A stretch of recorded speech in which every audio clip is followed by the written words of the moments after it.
মাসুদ কামাল ভাই, আপনার কাছ থেকে একটু শুনতে চাই। আমরা যেটা দেখছি, আপনি তো মাঠের সাংবাদিকতা করেছেন, এখন আপনি টকশোগুলোতে কমেন্টও করেন, তো ক্রিটিক্যালি আপনি সরকারকে সমালোচনা করতে পারছেন কিনা? করে যাচ্ছেন? আমি তো করছি, কিন্তু আপনার বেশ কয়েকজন সহকর্মী, যেমন আনিস আলমগীরের কথাটাও যদি আপনি একটু বলেন। শুনেন, এখানে কয়েকটা জিনিস আমরা গত গভর্নমেন্টের আমলে একটা শব্দ খুব শুনতাম, কিন্তু যে সরকার একটা ভয়ের সংস্কৃতি সমাজে চালু করে দিয়েছে। এখন এই ভয়ের সংস্কৃতি জিনিসটা আসলে কি? যেমন ধরেন, আমি কিন্তু তখনও কথা বলতাম আওয়ামী লীগ আমলেও, আমি আওয়ামী লীগ সরকারের অনেক সমালোচনা করতাম, এখনও করি। তখন যে ভয়ের সংস্কৃতিটা আমি ফিল করতাম, এখন ওইটা আমি এখনও করি। যেমন উদাহরণ দিয়ে বলি আপনাকে, কোনটা ভয়ের সংস্কৃতি। আমি যখন আগে কথা বলতাম না, আমাকে অনেক মেসেজ পাঠাতো, আমার আত্মীয় স্বজন আমাকে ফোন করতো, আমার বড় বোন দেশের বাইরে থাকে, উনি এখান থেকে ফোন করে বলতেন তুই এত কথা বলস কেন। আমার মেয়ে ফোন করে বলতো বাবা আর লোক নাই, তোমাকেই বলতে হবে কেন, বলতো। কিন্তু ওরা কেন বলতো? ওরা ভয় পেত যদি আমার কিছু হয়। এখন এই যে ভয়টা, এটাই কিন্তু ভয়ের সংস্কৃতি।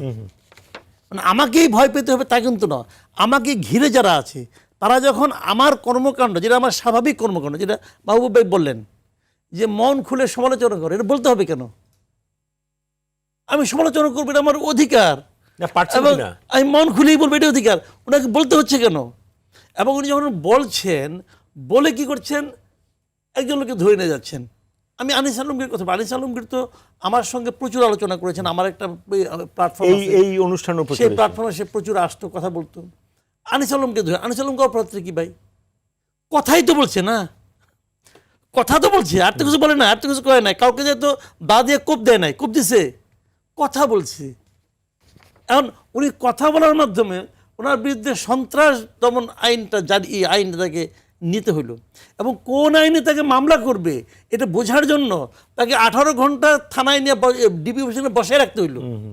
তারপর গবেষণা করে বাই করলো যে এই আইনে তাকে ফেলানো যায়। খালি এই যাতে এফআইআর একটু পড়ে দেখেন ভাই, ওই এফআইআর পড়লে যে কেউ লোক হাসবে যে এই কথা বলার জন্য উনি কোন টকশোতে কি বলছেন, কাকে নাকি প্রাসঙ্গিক করে তুলছেন, এগুলি বলা হচ্ছে। এর সঙ্গে সন্ত্রাস দমনের সঙ্গে কি সম্পর্ক? কি সম্পর্ক?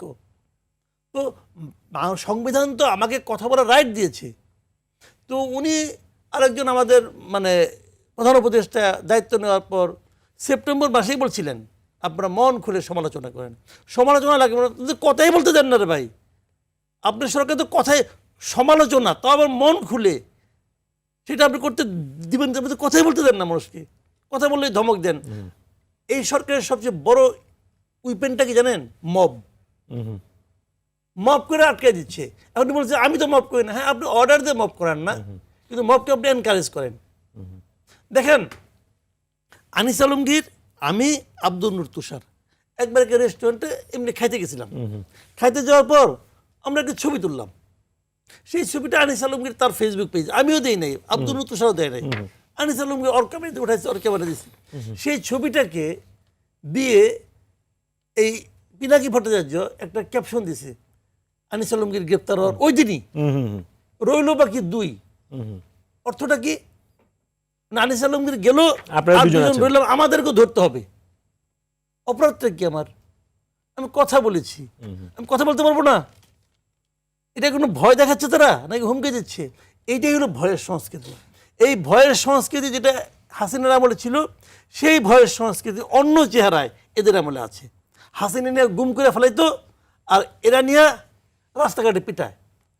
আমার কাছে রাস্তায় আমি যাচ্ছি, মনে করেন আমি রাস্তাতে হাঁটাহাঁটি করি ভাই, এটা আবার বলতেছি, ওনারা যদি আমাকে পিটাতে পারে পিটাক, কোনো সমস্যা নাই। আমি রাস্তাতে কিন্তু হাইটেই চলি, আমার গাড়িটাই নাই, হাইটেই চলি। আমাকে যদি কেউ পিটায়, আমার কেউ ফিরাইতে আসবে না। পুলিশ থাকলে পুলিশও ফিরাইতে আসবে না। আসবে না কেন? ওই পুলিশও মবকে ভয় পায়।